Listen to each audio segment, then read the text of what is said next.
There has been new visuals that have been released from the Ukrainian military within a few hours. Russia has pounded Ukraine with drones and ballistic missiles overnight. At 6:14 local time, a Ukrainian TB2 Bayraktar drone operator sitting in a ground control station 40 kilometers west of Zaporizhzhia tilts his camera down and sees something that makes him lean forward in his chair. A Russian armored column, stretched across 2.8 kilometers of open road south of Vuhledar, is moving northwest at 35 miles per hour with no air cover, no dismounted infantry screening the flanks, and no electronic warfare umbrella. He counts 31 vehicles: tanks, infantry fighting vehicles, fuel trucks, a mobile command post, and 2 TOS-1A thermobaric rocket launchers bringing up the rear, each one worth approximately $6.5 million and capable of leveling an entire grid square in a single volley. The column belongs to the 72nd Separate Motorized Rifle Brigade, and it is about to learn something about open ground that every tank commander since 1973 should already know. The TB2 Bayraktar circling at 18,000 feet cost the Ukrainian military roughly $5 million. The MAML laser-guided munitions hanging under its wings cost $30,000 each. It carries 4 of them. The first TOS-1A alone, with its 24 loaded thermobaric rockets, represents a replacement cost that could buy 216 of those munitions. The drone operator does not think about this math. He just marks the column's GPS coordinates and transmits them to 3 different fire units simultaneously. The 72nd Brigade had earned its reputation in Syria. Its assault formations had punched through defensive lines in Aleppo and Deir ez-Zor using a doctrine built on overwhelming thermobaric firepower followed by armored exploitation. The TOS-1A, sometimes called the Buratino or its upgraded variant the Sontsepiok, launches 24 unguided 220mm rockets in a single salvo that detonate in a fuel-air explosion, creating a pressure wave that collapses lungs, flattens structures, and kills everything within 300 meters of the impact zone. Against Syrian rebel positions dug into urban rubble, this weapon was devastating. Against fortified Ukrainian positions built with NATO engineering standards across 18 months of preparation, it was about to be tested under very different conditions. 8 kilometers to the northwest, dug into tree lines along a ridgeline overlooking the road, a Ukrainian artillery battery commander receives the coordinates. His battery operates 3 M777 howitzers, the 155mm towed gun that the United States had provided in batches of 72 beginning in mid-2022. Each gun weighs 9,300 pounds, fires a shell to a maximum range of 40 kilometers with rocket-assisted projectiles, and can put steel on target within 30 seconds of receiving a fire mission. But tonight, the M777s are not the lead act. Sitting 200 meters behind them, concealed under camouflage netting, is a single HIMARS launcher loaded with 6 GMLRS-guided rockets, each one carrying a 200-pound unitary warhead that steers itself to within 2 meters of a GPS coordinate from 70 kilometers away. Each GMLRS rocket costs approximately $168,000. The HIMARS launcher itself costs roughly $5.5 million. The entire engagement about to unfold will cost the Ukrainian side less than $1.2 million in munitions. What it will destroy is worth north of $85 million. The Russian column commander, a lieutenant colonel riding in a BTR-82A armored personnel carrier fourth in line, had done this before.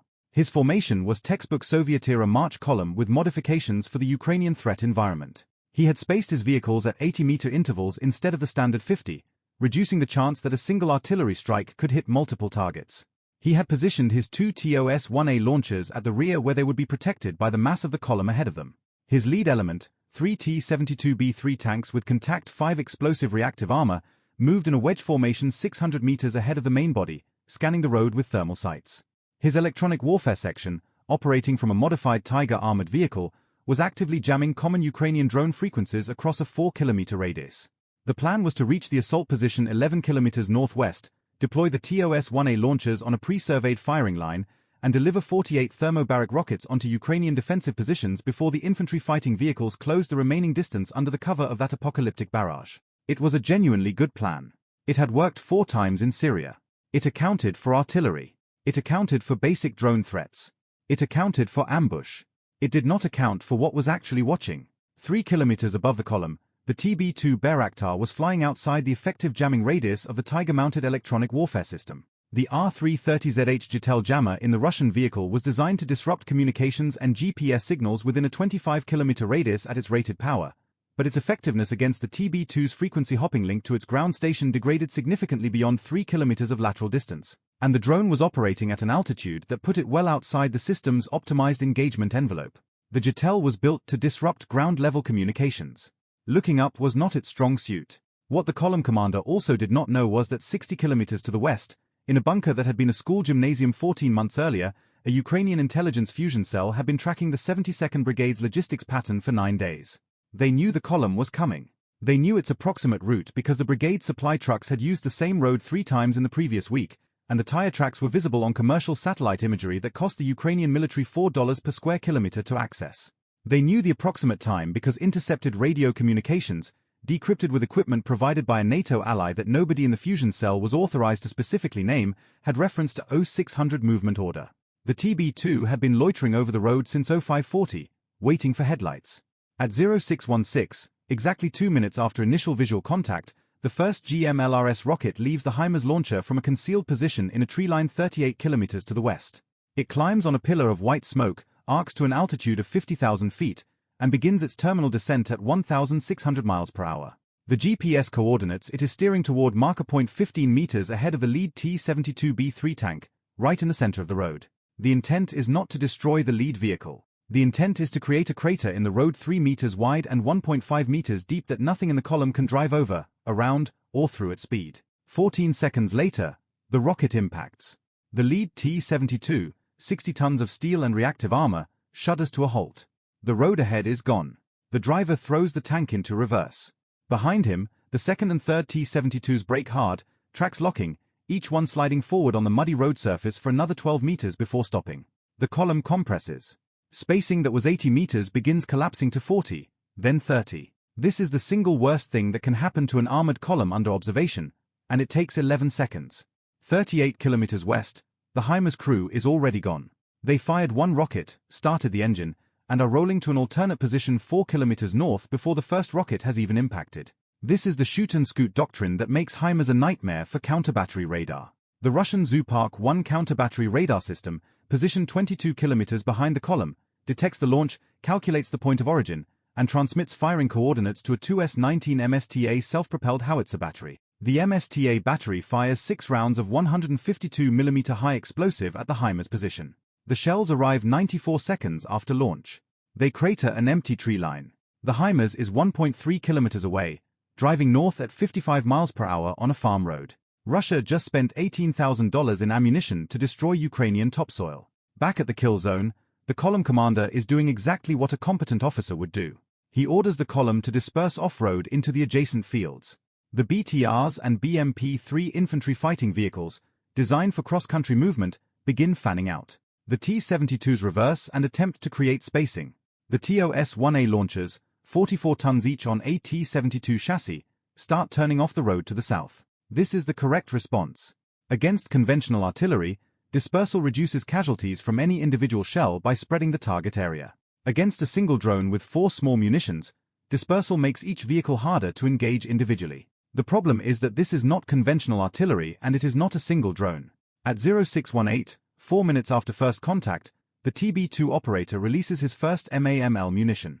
It is a 48-pound laser-guided glide bomb, not much larger than a fire extinguisher, and it is aimed at the Tiger electronic warfare vehicle. The logic is simple. Kill the jammer first. The MAML drops for 22 seconds, riding a laser spot that the operator holds steady on the Tiger's roof from 18,000 feet. At impact, the 17-pound warhead detonates directly on the vehicle's antenna array.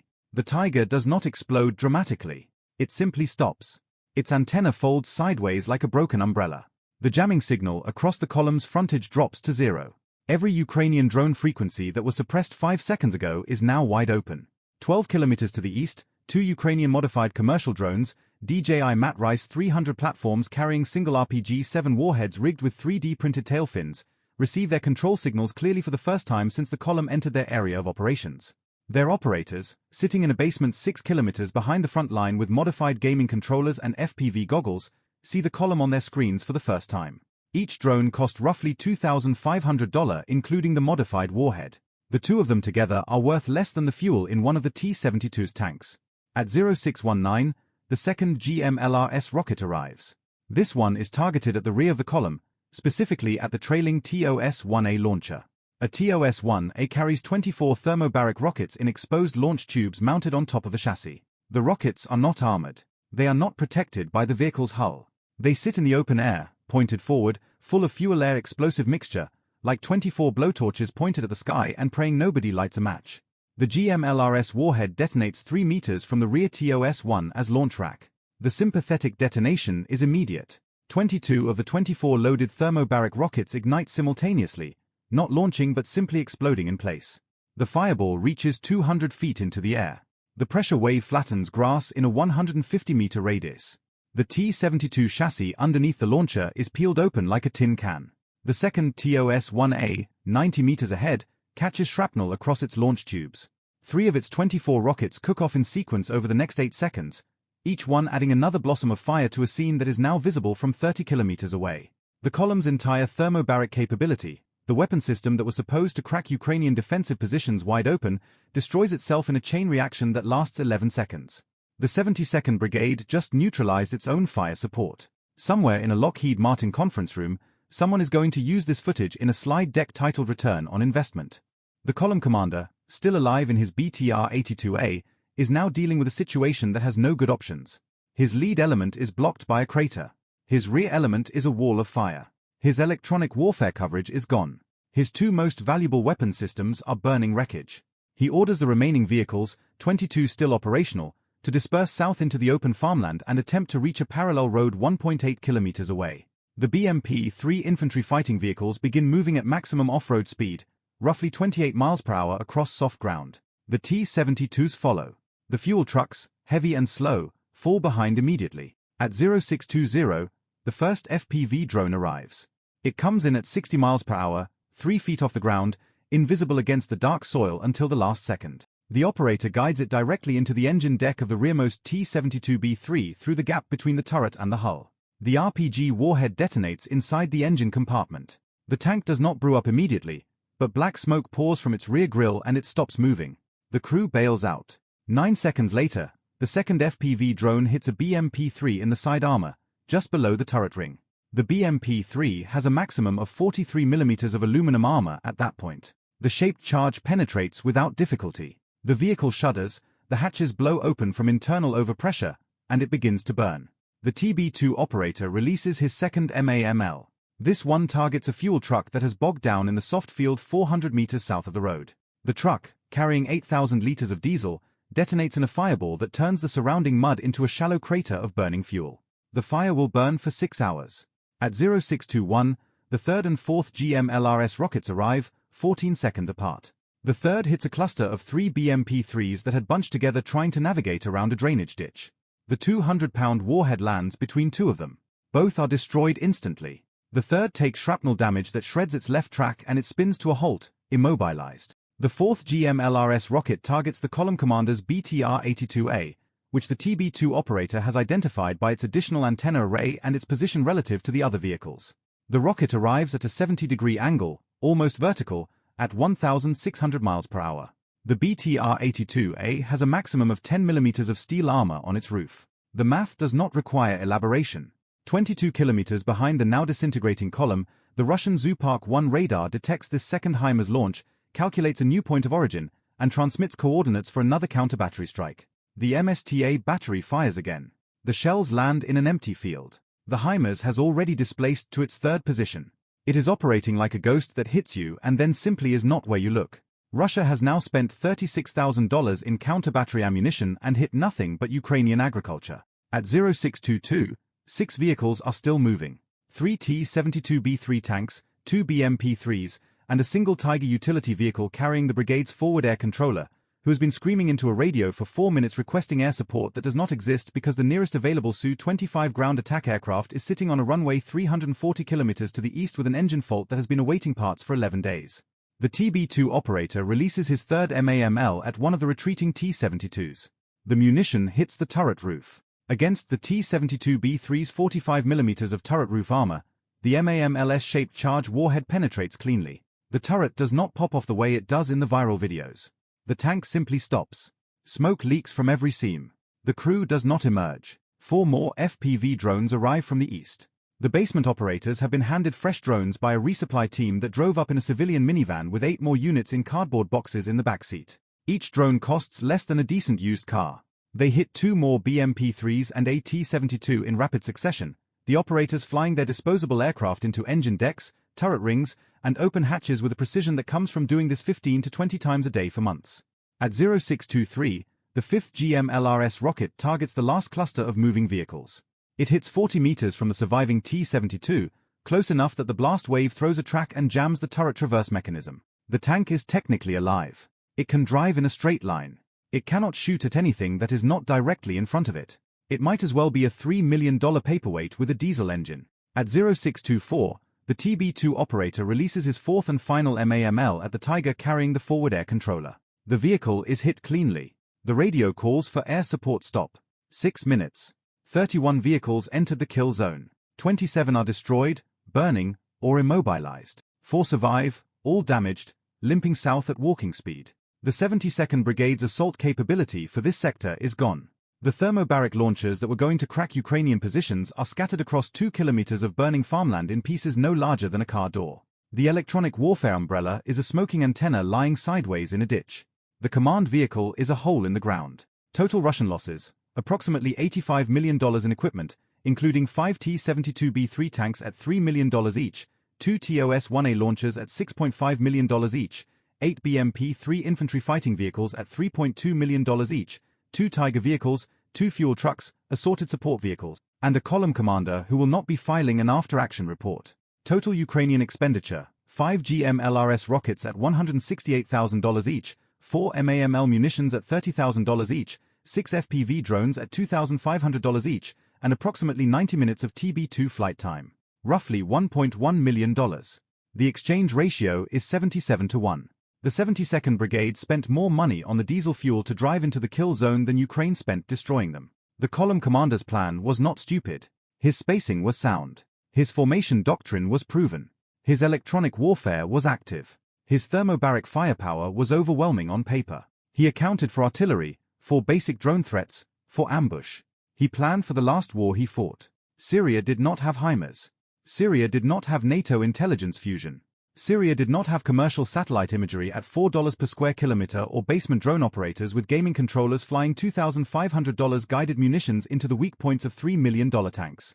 Syria shot back with machine guns and courage. Ukraine shot back with a networked kill chain that saw the column 9 days before it moved, tracked it by its own tire tracks, intercepted its own radio orders, and then dismantled it in 6 minutes with a combination of assets that individually would not concern any competent military planner but together turned 2.8 kilometers of road into the most expensive junkyard in Donetsk Oblast. The 72nd Separate Motorized Rifle Brigade was reconstituted 6 weeks later with replacement vehicles drawn from storage depots near Chelyabinsk, 1,800 kilometers from the front line. The replacement T-72s were older B-1 variants pulled from warehouses where some had sat since 1986 without the upgraded fire control systems or reactive armor of the B-3 models they replaced. The replacement TOS-1A launchers never arrived. Production capacity at the Omsk Transport Machine Building Plant could build approximately 20 per year, and every one was allocated to higher priority formations. The 72nd went back into the line without its signature weapon system. It had taken Russia 6 weeks and a logistics chain stretching across 4 time zones to partially replace what Ukraine destroyed in 360 seconds. The TB2 drone that started it all landed safely, was refueled, rearmed, and was back in the air over a different sector 3 hours later. The HIMARS launcher was back in its hide position eating camouflage netting and waiting for its next fire mission before the smoke from the TOS-1A had stopped rising. The FPV drone operators went upstairs, ate lunch, and were back in the basement by noon with a fresh batch of drones that had arrived that morning in a delivery truck from Dnipro. Total Ukrainian casualties from the engagement, 0. The 72nd Brigade had been Russia's most feared assault formation in the southern sector. It took 6 minutes to turn it into a logistics problem. If you enjoyed this video, check out our other video on how Ukraine used sea drones to sink Russia's Black Sea flagship. Bye for now.